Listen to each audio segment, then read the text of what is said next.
अल्हम्दुलिल्लाहि नहमदुहु व नस्तईनुहु व नस्तगफिरुहु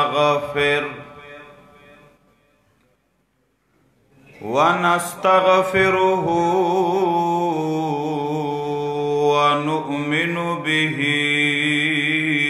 व नतवक्कलु अलैहि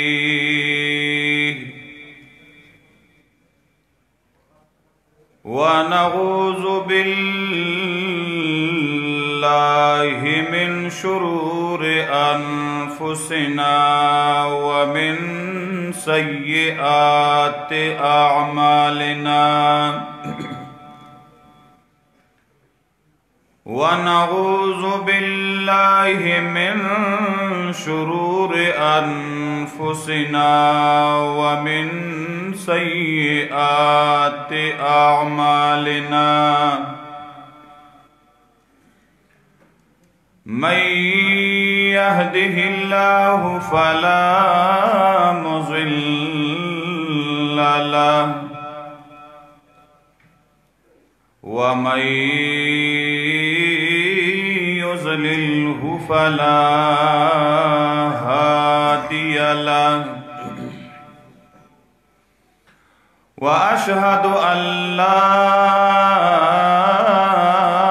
इलाहा इल्लल्लाह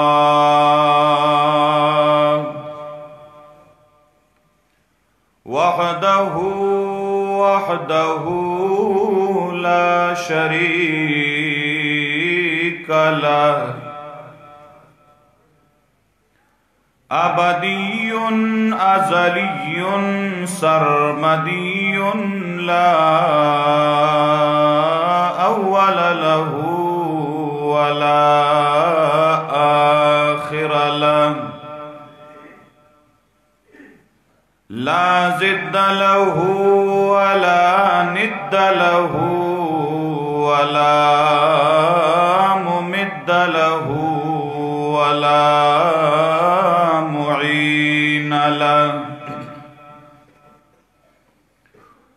ला बशीर लहु वला नज़ीर लहु वला वज़ीर लहु वला मुशीर लहु व अशहदु अन्न सय्यदना व सनदना व नबियना व मौलाना व औलाना व अअलाना व अजलाना व हबीबना व हबीब रब्बिना मुहम्मदन अब्दुहु व रसूलुहु सल्लल्लाहु तआला अलैहि व अला आलिहि व अस्हाबिहि व अज़वाजिहि व ज़ुर्रिय्यातिहि अजमईन।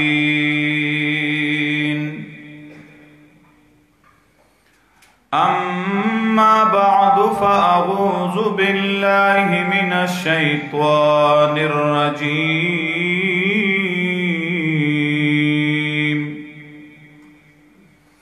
बिस्मिल्लाहिर रहमानिर रहीम।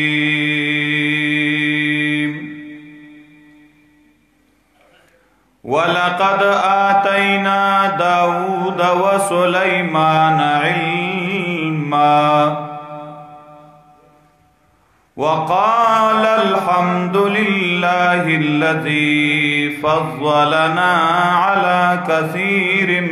मिन इबादिहिल मुअमिनीन।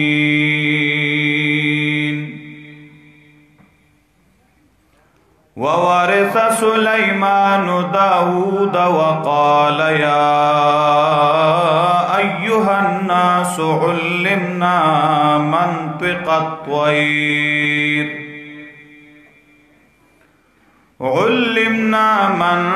الطير وأوتينا من كل شيء إن هذا لهو الفضل المبين.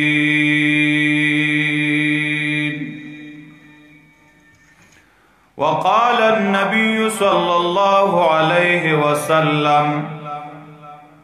من يرد الله به خيرا يفقهه في الدين وإنما أنا قاسم والله يعطي. رواه البخاري.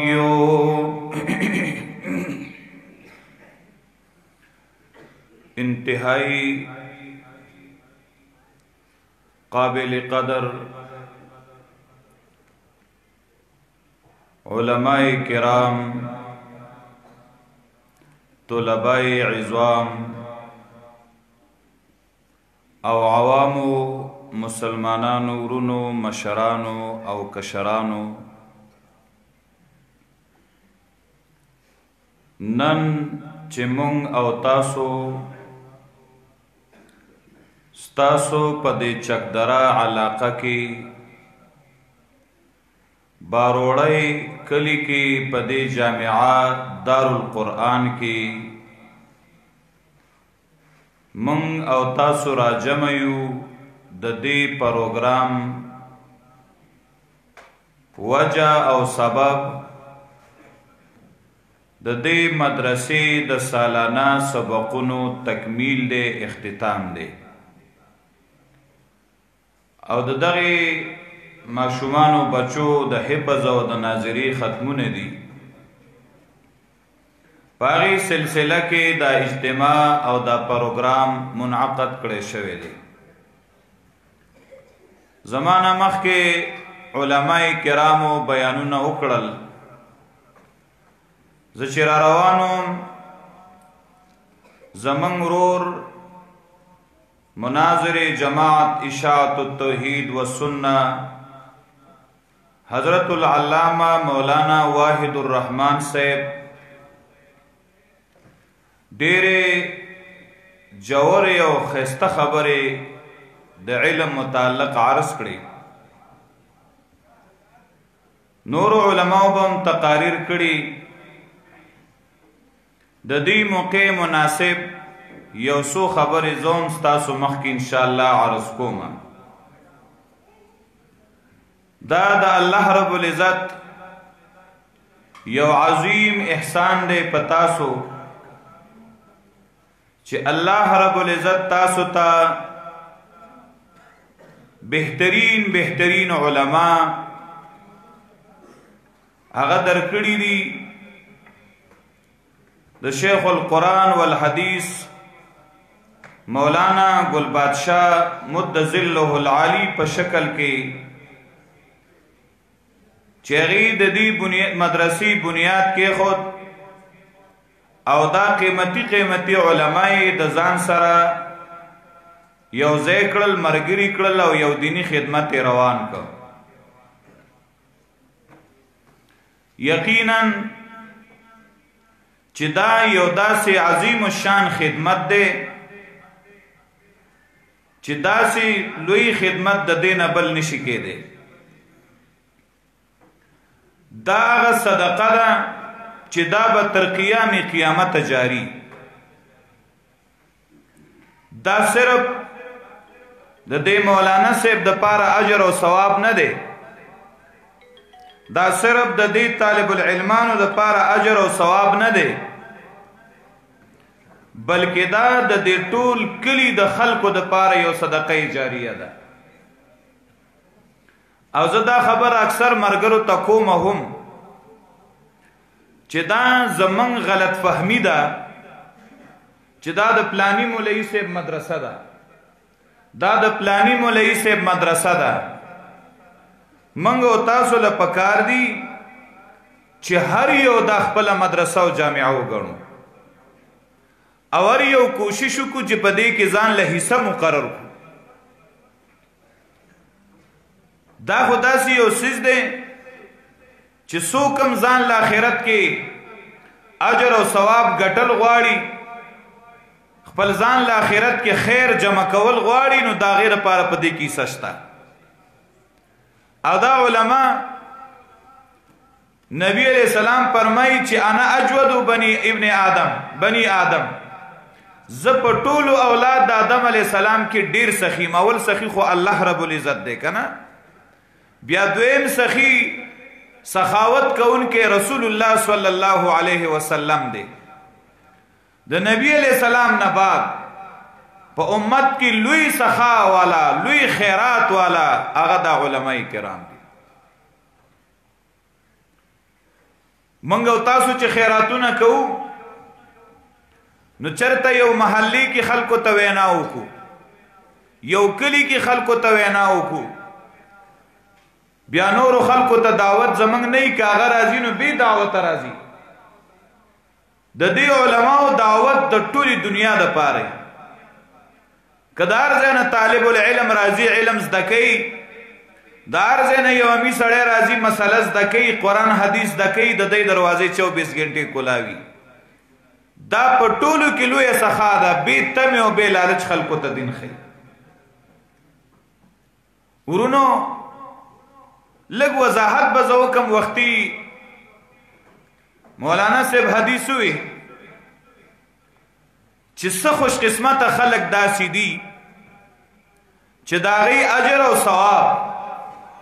په دنیا کې خو کوي، لګیا دي نیکۍ کوي، لیکن وفات شي مړ شي اعمال بن شي خو د هغه ثواب جاری دی. او چې قیامت قایمیږي نو هغه به دومره نیکۍ جمع شوي چې حساب به نه کیږي. الله رب العزت د پاغې خلکو کې منګ راولي. زمونږ عمرونه خو ډېر لږ دي، 50-60 کاله کې مونږ څه خو داسې نیکیانې پکار دي، داسې اعمال پکار دي چې هغه بیا تر قیامته جاری ثواب لیکل کېږي او ګناه نه. پای کې د الله مونږ ټول راولي.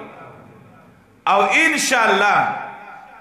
توجه کوا په دې یو حدیث کې هغه مونږ ټول راتلې شو که چېرته ځان پکې راولو. نبی علیہ السلام فرمائی اذا مات ابن آدم، اللہ اکبر، اذا مات ابن آدم انقطع عنه عمله، کلچی دا آدم علیہ السلام اولاد وفات شی مرگ پراشی، انقطع عنه عمله بنشی دا اغنا دا هغا عمل دے بیا عمل نشی کولے. اغی وقت پورے انسان پا اعمالو مکلف دے ترسو پورے چے دے جوندے دے، او جوندے دی توی چی دا روح دا دا پا بدن کے دن نئی نو گور دے مکلف دے پا اعمالو. کدے پا ولاړه باندې مز نشی کولے نو پناست دیو کی، که پناست نشی کولے نو پملاست دیو کی، تیمم او دس نشی کولے یا ولو بخی نئی او بن ملاویگی پا تیمم دیو کی. خو گورا ترسو چی پا دے بدن کے سادا دا عقل و حواس پا زیدی، سوچ پا زیدی، لیوانے ندے نو دے گورے معافا نہ دے د شریعت احکام دے د متوجی دے مکلف دے پا اعمالو باندے. یو خو زمونږ د عوامو ذهن دی، زمونږ د عوام چې معمولی په سر درد راشي دی وی جی زه بیمار یم، ما ته اوس مز خیر دی که ونه کمه. تاسو چرته د علماو نه تپوس وکئ چې جی بیمار ته ګنې مز معاف دی یا مانا خیر دی که قضای کې بیا به وکړي، د اجازت شته؟ الکه دامو آیا دا صرف روجه ده چې الله پاک پکې دا سہولت پیدا کړی دی چې بیمار نو مې نیسا، مسافر نو مې نیسا، چې کله روغ شي نو بیا یې ونیسا، د سفر نه راشي نو یې نیسا. په موس کې دا نشته که مسافر نو هم به موس کې د 2-4 په ځای 2 کا، ټیک ده که نه؟ قصر وشو مزنیم شو لیکن خو معاف نه دی اسې نه چې په سفر رواني او تو ته منځ پرېږدې غټ ګناهګار به په دې باندې بیماري په کټ کې پروت بیا هم تا ته منځ معاف نه دی ودرېدې نشې په ناسته منځو کا کېناستې نشې نو په پرتو باندې منځو کا خو تا ته منځ معاف نه دی دا ګوره موږ په دې غټ ګناهګار یو بیا وروسته وارثان راشي جي بابا نه دومره وخت منځونه قضا شوي دي او دا بیان د دومره وخت منځونه د زما د مور نه یا نیا نه قضا شوي دي د هغې څه وکړو دا خو د علماو بیخي ویسم خیرات کوي که نه راشه دا دې ورکړي که الله یې قبول کړي کینی د مانځه فدیه د دې ذکر په قرآن کې نشته د دې ذکر په حدیثو کې نشته دا صرف علما قیاس کوي په روژه باندې منځونه به نه قضا کوئ حل شو مسله دا مه وایه چې وارثان به مې بیا فدیه ورکړي دا خو که یو سړي قضا کړي دی او مړ شو نو دا علما وایي زه خیر دی فدیه ورکړه فدیه موږ منو خو دا د بدعتیانو فدیه نه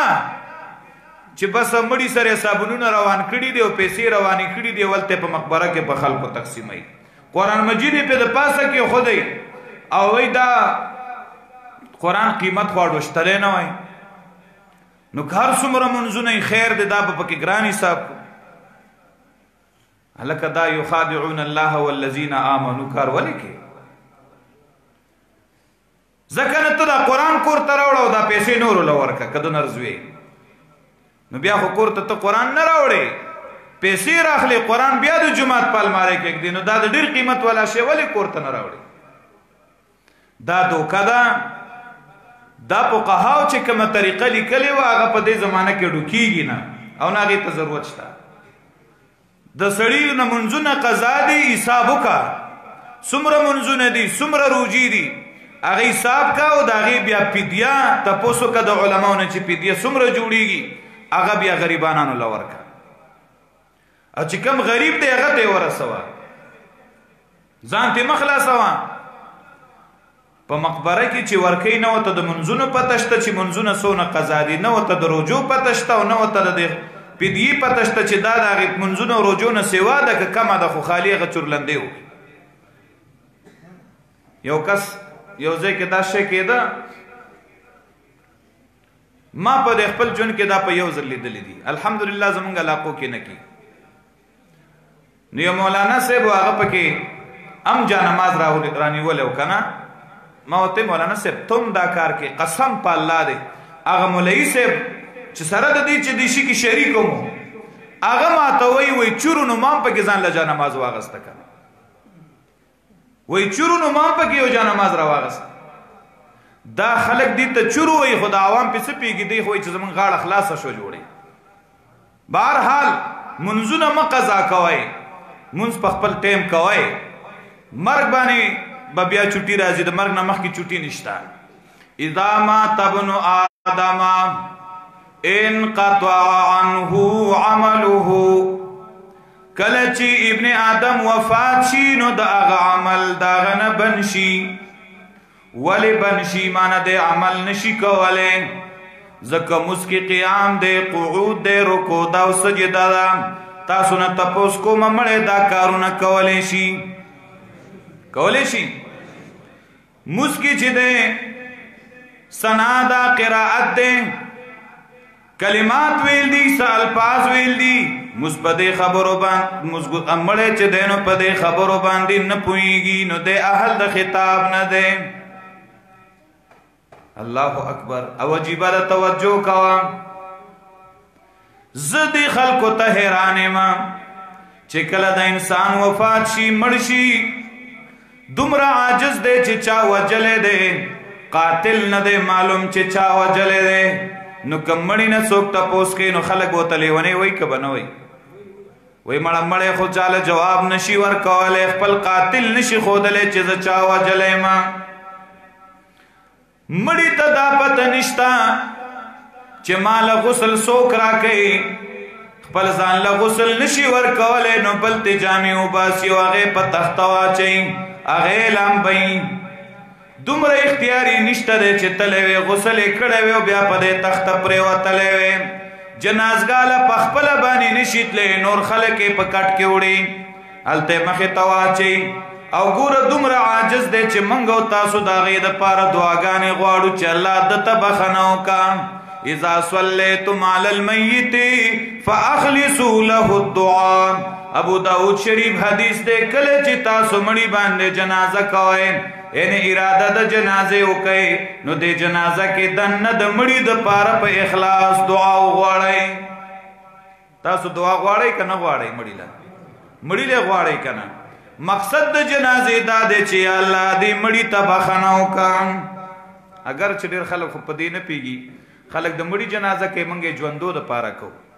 څه مطلب دې له نه ځو چې خدای مړي ته بخښنه وکړي دې له ځمه چې هغه زوی مې وینیوله ځکه چې وایي به چې زما د پلار جنازې له نه راغلی هغه ورور ته وله ځان ښکاره کړم بیا به وایي چې زما د ورور جنازې نه ده کړې که نه نو موږ هغې له ورځو جنازې له ډېر خلک داسې شته نعوذ بالله چې یخه یخني او داسې نه بیا اودسه پکې ودرېږي ولې هلته هغې صرف ویني نور څه کوي الله الله په مړي د څه کار دی دی خو هغه خپل رسم پوره کوي رواج پوره کوي اذا صلیتم علی المیت فاخلصوا له الدعاء کله چې نبی علیہ السلام وی په مړي جنازه وکئ نو هغه دپاره اخلاص سره دعا وکئ پیدا یې دا ده رسول الله صلی الله علیه وسلم فرمایي کله چې یو مړي باندې سولیخ کسان داسې کسان جنازه وکړي چې هغې الله سره شریک نه پیدا کړی د دې مړي شپارس کوي چې الله دته بخښنه وکړه د دغې خلکو په شپارس باندې الله دې مړي ته بخښنه کوي د موحدینو جنازه به منې ښه چې الله سره شریک نه پیدا کړی او دا په یو مړي جنازه وکړي که نه نو بس پوه شه چې دا مړی الله وبخښه او د مشرک دعا خپل نه قبلېږي نو د مړي مبارک به څه قبوله شي بهرحال د جنازې مقصد دی چې الله پاک دې مړي ته بخښنه وکړي او الله اکبر احادیثو کې مختلفې دعاګانې شته دا دعا هم شته اللهم اغفر لحینا و میتنا دا د عوامو ته ځکه موږ دا ښودلې ده چې دې کې مذکر او د مؤنث ټولو لپاره دا ویلی شي کینې نورې دعاګانې احادیثو کې شته یو حدیث کې راځي رسول الله صلی الله علیه وسلم په یو مړي باندې جنازه کوله صحابي وایي زه ورپسې ولاړم کله کله جهر تعلیمني جنازه کې اخفا سره پټه دعا بهتره ده خو که تعلیمن نبی علیہ السلام کړي ده نو هغې دا استدلال نه کېږي چې تاره جنازه په جهر کوه هغه صحابي وایي ما د رسول الله صلی الله علیه وسلم هغه دعا واورېده دومره اخلاص سره دعا وه چې ارمان مې وکړه کاش چې دا مړی زه او رسول الله نن په ما باندې دا جنازه کړې وه ځکه اخلاص وکړه اللهم اغفر له وارحمه وعافه واعف عنه واكرم نزله ووسع مدخله واغسله بالماء والثلج والبرد ونقه من الخطايا كما نقيت الثوب الابيض من الدنس وابدله دارا خيرا من داره واهلا خيرا من اهله وزوجا خيرا من زوجه وادخله الجنة واعذه من عذاب القبر ومن عذاب النار الله اکبر بیا د علماء نه د معنی تاسو کوي ټول دعا مړی ته صحابي وی ارمان مې وکړ چې کاش چې دا جنازه رسول الله زما په ما باندې کړې وې نو توجه د زما خبرې ته د جنازې مقصد څه دی وایم چې دې مړي دپاره دعا وغواړو چې الله دته بخښنه وکړي بیا قبر خواته لاړ شو مړی په قبر کې دفن شي د مړي سر او خپو طرف ته مستحب طریقه ده چې د بقرې اول او آخر لوستی کېږي د دې تلاوت مقصد دی چې دې مړي ته الله ثواب ورسوي د ده په عمل نامه کې ولیکلی شي ځکه دی اوس تلاوت نشي کولی چې زموږ د تلاوت ثواب ورته ورسي مړی دفن شو حدیث کې راځي نبی علیہ السلام فرمایي استغفروا لاخیکم وصلوا له بالتثبیت فانه الان يسأل د خپل مړ ورور د پاره الله نه بخښنه وغواړئ او سوال وکئ چې الله یې په سوالو جواب د نه کړی نو کې ثابت قدم کی زکه اوس به قبر کې د دنه تپوسونه کیږي د دعا مقصد دا دی چې الله دا موږ ته دعا خو الله تا ته زاری کو چې دا مړې ثابت قدم کو صحیح جوابونو توفیق ورکا اغل دعا کو کنه کو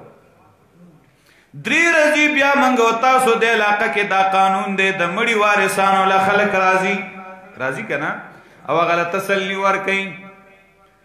زمونږ د فقه کتابونو لیکلي دي عالمگیری سړی مړ شو وارث له راشه او دعا ورته وکړه اعظم الله اجرک واحسن غزاک وغفر لمیتک الله دې تعالی لوی اجر درکړي ځکه مصیبت باندې انسان صبر وکړي الله اجر ورکړي که نه ورکړي الله دې تعالی ستا په دې مصیبت باندې لوی اجر درکړي او الله پاک دې ستا خسته صبر نصیب کړي او الله پاک دې تعالی تسلی درکړي او ستا دې مړی ته دې الله بخنو کړي بیا هم دعا غواړي که نه غواړي هغه د پاره دعا غواړي اوس دې خلکو ته حیران یم چې ګوره دا جنازې نه مخکې غسل په وخت کې دیتا ته محتاج خله ولتا بندولا خله نشورا بندولې سترګې ولتا پټولې خپل سترګو د پټولو وسې نه کېده کفن ورلتا ورکو غسل ورلتا ورکول تا ته محتاج جنازګاه لتا په کټ کې وړو تا ته محتاج قبر ته تاخ کا تکړو تا ته محتاج د قبر په غاړه ولتا دعاګانې غوښتې تا ته محتاج اې د الله بنده ولې دې دماغ کار پرې خدام چې ته اوس ورځې د هغه قبر غاړې ته ودرېږې او ته وې اوس زه محتاج یم او ته زما حاجتونه پوره کوه دا جهالت دی که نه دی او چې موږ ورته یو دا شرک دی بغیر ظاهري اسبابو مخلوق ترا مدد شموایا بغیر ظاهري اسبابو د مخلوق نه حاجتونه مغواړه نو موږ بدنام کی وای د اشاعت التوحید و سنت والا اولیاء نه مني او دا عوام خلک نه پیږي دا وی رښتیا به نه مني تاسو خو تاسو کې چې څنګه نه مني جنازې نه کوي قبر کې نه دفن کوي دعا ورلا نه غواړي خلاف کې څنګه نه مني دی به نه جی کنه دی چې د اولیاء او قبرونو لزیم او حاجتونه ته مغواړي نو ته ورته دا خو بیا چې منی خو شړې مشرکیږي کنه دا څنګه ومني کله قبر نه حاجت غوښتل جایز وي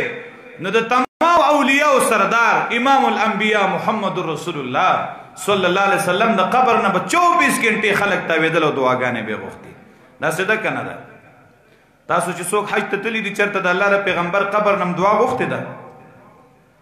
کم مرض د پاره ولا څوک تللی شفا ورکول والا صرف څوک دی وای څوک دی الله دی نه مړی شفا ورکولی شي نه ژوندی شفا ورکولی شي بهرحال خبر اوږده نشي توجه وکړه دا چې څوک په قرآن پوه شوی څوک په حدیثو پوه شوی نو هغه به د شرک نه پاکي چې نه پیږي غریب خو به کې ډوبي اذا مات ابن آدم انقطع عنه عمله کله چې بني آدم مرشي داغه عمل داغه نه وای شابه بنشي الله تعالی تپوس کو مدا اوریدل یو عمل دی کنه دا کنه نو ته څنګه چې مړی اوري دا عمل دی کنه دا ګرځېدلم یو عمل دی دا نفع و نقصان رسولم یو عمل دی یو عملم دی نشي کولی بیا خبر عمل دی انقطع عنه عمله بنشي د مړینا دا هغه عمل نه دی نیکی کولی شي نه بیا بدی کولی شي الا من ثلاث مگر درې قسمه خلق دي الله دې منګای کې راولي چې هغه په قبرونو کې پراته دي لیکن دا غي نه کوي بند شوي نه دي هغه جاری دي الله اکبر الا من صدقه جاریه او علم ينتفع به او ولد صالح يدعو له درې قسمه خلق دي چې ثواب جاری دي یو هغه سړی دی چې هغه په ژوند باندې داسې صدقه او خیرات کړی دی چې هغه صدقه او خیرات جاری دی هاي هاي هاي خلک وایي دی خیرات نه مني سړی راځي چې د خیرات په چل دی منګه پوي کو ولې نه منو خو ته په خیرات پیژنې نه دی خیرات دی شومې ته وایي دی خیرات سولېختۍ ته وایي دی خیرات د جمعې په شپه چې هغې ته وایي دی خیرات هغه مړي سي چې روان کړي اسقاط هغې ته وایي. دا جومات جوړول دی ته خیرات نه ښکاري، دا مدرسه جوړول دی ته خیرات نه ښکاري، د یو غریب دپاره کویې وباسل دی ته دا خیراتونه هغه خیراتو موږ منو، خو موږ وایو چې دا تخصیص د ایامو پکې بدعت دی. اوس یو سړی په 10 بجې ولاړ دی، نیت مې وکړه د اخلاص 4 رکعته فرض د ماسپښین لمونځ کومه، ته ورته وایې چې ماسپښین ته لا وخت شته صبر وکړه. دی وایي ګوره که نه پلاني استاد ما ته ویلې چې لمونځ مه کوه. دا جاهل نه دی؟ ما درته ویل چې وایږه خو په خپل ټایم یې وکړه. موږ ویو خیرات وکړه خو په خپل وخت یې وکړه. دا 3 ورځې د غم دي تاله به یې خلک راوړي، 3 ورځې تېرې شي بیا ور وړه خلکو له که نه څونه خیرات چې د وس نه کېږي کوه. یاده شو مسله؟ موږ دا ویلي دي الا من صدقه جاریه، مگر هغه صدقه چې هغه جاری ده د دې اجر او ثواب نه ختمېدو والا دی. یو او علم ينتفع به، یا علم چې پاغه پیدا غستې شي نو دا ثواب نه بنديږي. عالم وفات شوی دی، شاگردانی لګیا دي دینی خدمات کوي، د دې عالم په هغې کې پوره حصہ او برخه ده. کتاب یې لیکلی دی خلک یې ګوري اینه پیدا اخلي، دا پوره ثواب او برخه ده. تقریر یې کړی دی او خلک یې اوري عمل پې کوي، درس یې کړی دی، دا د عملنامه کې لیکلی کېږي. څومره خلک چې په هغې باندې چلیږي او عمل کوي د ده ثواب نه بندېږي. او ولد صالح يدعو له، یا نیک بچی دی چې هغه د مور او پلار دپاره دعاګانې غواړي نو د هغه اجر او ثواب هم نه بندېږي. پلار مړ دی دلته زوی قرآن وایي، حافظ قرآن دی، عالم دی، مفتی دی، لګیا دی درس و تدریس کوي، د ده په دې عمل کې د مور او پلار ثواب شته که نشته؟ دا ثواب د پسې جاري دی. اوس راځئ توجه ما ته وکئ، په دې حدیث کې موږ ټول شریکېدی شو. څنګه؟ چاله الله پاک مال ورکړی دی، هغه دې په دې خپل مال کې داسې خیرات وکړي چې هغه ټول عمر دپاره جاري دی. لکه دا جامعه صدقه جاریه ده، دا جامعه دا صدقه جاریه ده. اوس پته نشته چې دا ځمکه چا ورکړې وه، هغه انسان به یا ژوندی یا به وفات شوی. که چېرته نن ژوندی 10 کاله بعد 20 کاله بعد به وفات شي، خو دا مدرسه خو نه وفات کېږي که نه؟ دا به تر قیامته دا مدرسه د دې آبادي د دې ځمکې ثواب په هغه پسې جاري دی. دې کې به غریبانانو خلکو، مالدارانو خلکو، کونډو زنانو، نورو زنانو د خپل وس مطابق چندې ورکړي. هغه زنانه به وفات شي، هغه نارینه به وفات شي، لیکن هغه مدرسه جاری ده نو ثواب جاری دی، جماعت جاری دی نو ثواب جاری دی، کوی جاری دی نو ثواب جاری دی. لار باندې خلک روان دي، په هغه لار باندې ځي راځي او تاک پرېښې دا ثواب جاری دی. کتاب د طالب عالم تا اغستی دی، قرآن مجید دی چال اغستی دی، ته مړې هغه ګوري تلاوت پکې کوي، ثواب جاری دی. دا د نه ختمېدو والا ثواب دی. اے مسلمانانو خیرات چې کوئ داسې خیرات وکئ چې ته قبر کې پروت یو ثواب بیا هم روان دی او جاری دی. یاده شو مسله؟ عالم به راولېږي، علماو سره خو دونه پیسې نه وي که نه، دی به لله خلکو ته علم ښیي،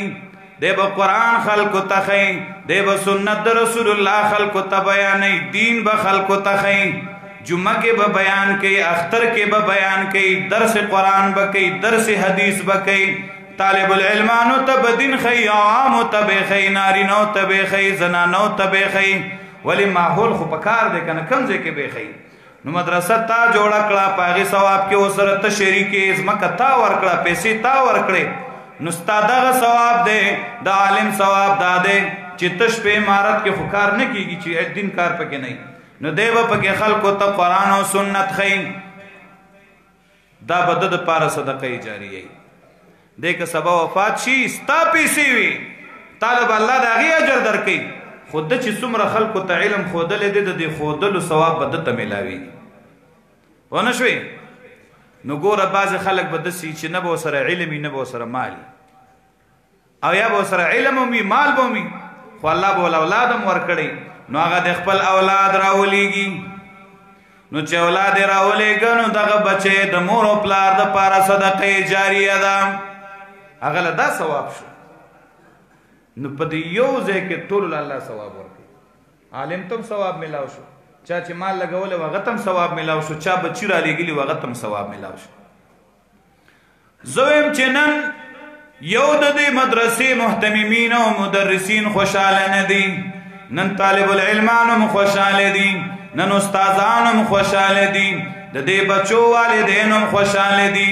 خو هغه خلکو لم خوشحالي پکار ده چې چا په خپل مال او دولت دا باندې کړی دی، چا پکې پیسې ورکړي دي. ولې نن چې دی نو ثواب صرف د مولانا صاحب او محتمم صاحب نه کیږي،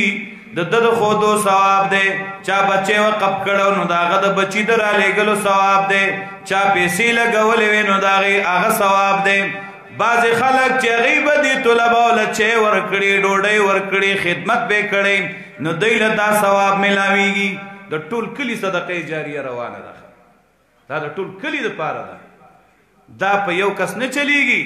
چې مولانا صاحب تعالی ولګي چې بھائی یو کس به مدرسې له نه راځي نو دی به په دې څه وکړي؟ دې کې خو څاروي هم نشي تړلی، په دې کې خو څوک اوسېږي هم بیا نه. نو دا د دې خلکو دپاره جوړه ده چې دی به خپل بچي رالیږي او موږ ورته لله په الله دین ښایو. الله دې زموږ او ستاسو مینه او محبت د دین سره پیدا کړي. ورونو علم ډېر لوی شی دی، علم ډېر لوی شی دی. یا عالم شه علم وکړه، او که علم در سره نه نو متعلم شه، طالب العلم شه، د علم طلب کې ګرځه. او که دا نه نو کم سے کم د دې علماء او طلباو خدمت وکړه، په دې خدمت هم الله اجر درکوي. چې دې موقع نه خو موږ خطا نه شو کنه چې د دې نیکانو خلکو هغه خدمت وکړو، په دې به موږ نه الله رضا شي. او علم قیمت وګوره، حضرت داود علیه السلام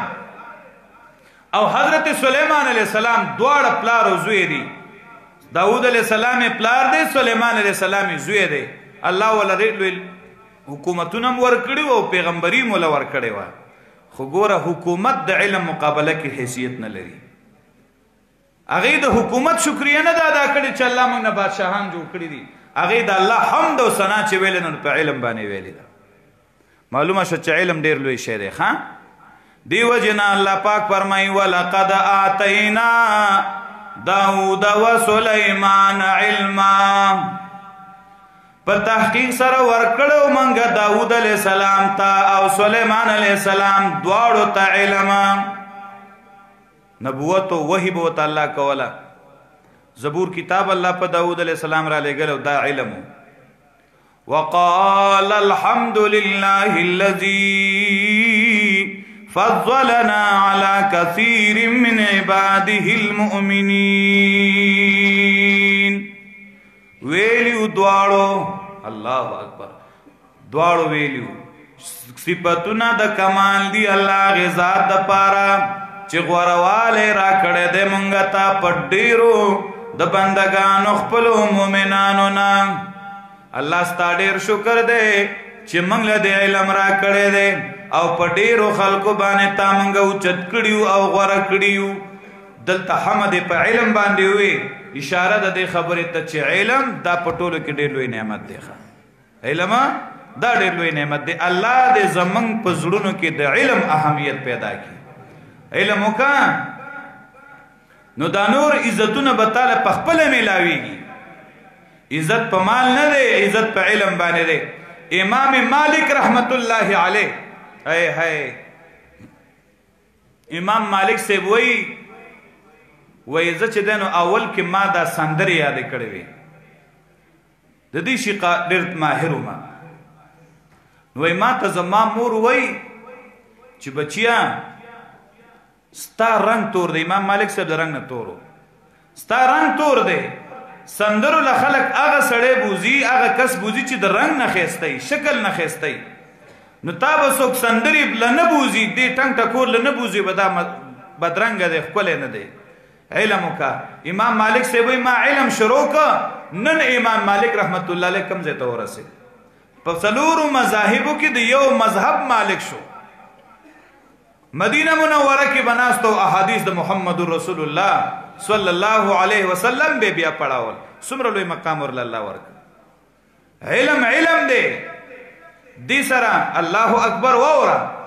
علامه ابن عبد البر رحمت الله علیه لیکلی دي العلم ينهض بالخسيس إلى العلا، العلم ينهض بالحسيس إلى العلا، والجهل يقعد بالفتى المنسوب. علم چه دے نو دا خسیس سڑے